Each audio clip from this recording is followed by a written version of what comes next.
Welcome to this Elite Dangerous Dev Diary. This one's going to be about the making of what we call the Damocles video.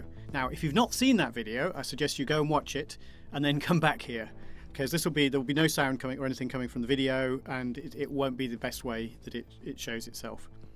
Now, what I'm going to do here is I'm going to talk through the video as it's playing and then go through it a second time, talking about the content of each individual scene and why it was done that way. But what I want to do first is just explain how this is done and why it's been done the way it has.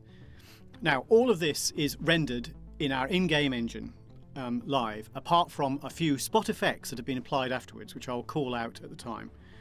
In fact, following this, there will be an art diary that will go into more detail of the individual artifacts and how they worked, and we'll actually show some live footage to compare the rendered without the effects, if you like. So this scene has been very, very useful to us.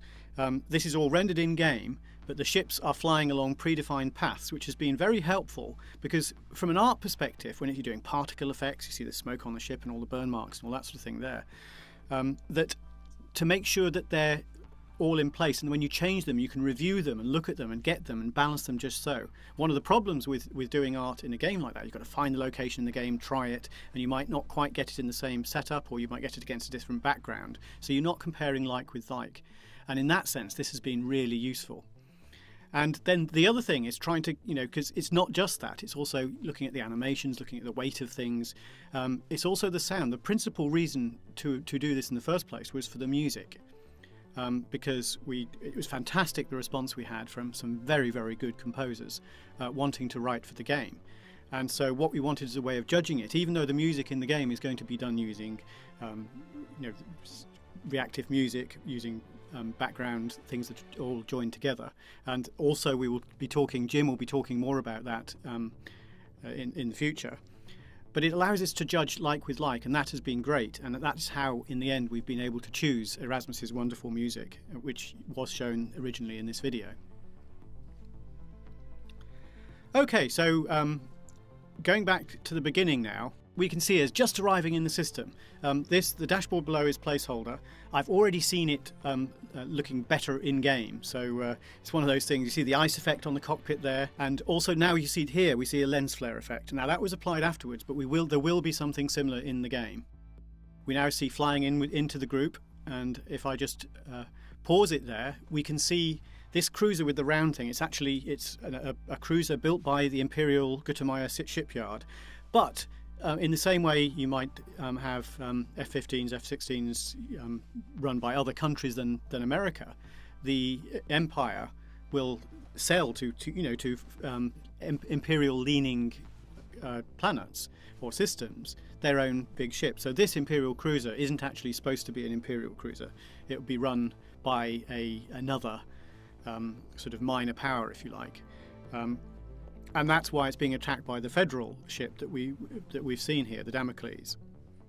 Now, the Imperial ships are very much built for luxury, and what we can see here, as the ships sort of fly through, obviously not something you're not intended to do, through this circular section, you will see that the whole circular section inside the outer toroid is rotating. And that's because we think a lot of ships will spend a lot of time stopped, and there will be no gravity, it will just float around. Now, things like magnetic boots would make getting around very easy, and they wouldn't be great big clunky things like you might see on a diver. These will just look like normal shoes, but they'll have fancy technology to make them stick to the surfaces. But where luxury comes is where you've actually got gravity, and that's why this thing is spinning. It's using the centripetal force to actually give you the sensation of gravity as you move around. I mean, this ship is huge, and that round section is also huge, and the point is, even a low level of gravity is very comfortable. Water settles and all that thing. I've mentioned that a little in a dev diary, but this is where you actually see the contrast with the Empire, where for the senior people, at least on this ship, they get gravity for their sleeping quarters, for where they eat and all that sort of thing, whereas the Federal ship is a lot more sort of Spartan, a lot more just practical warship, essentially. So moving on with the video, we see these ships that have been called forward. You see the strafe marks there, all of those particle effects. You want to be able to see the results of battle in game. And I think getting that right is one of the things this video has been very useful for. Look at the giant plasma cannon, for example, on that Imperial ship. And we see here these little guys are Imperial fighters, very, very small, very nimble ships, but actually not with very many hit points. And we can also now see into the Federal ship, the central section.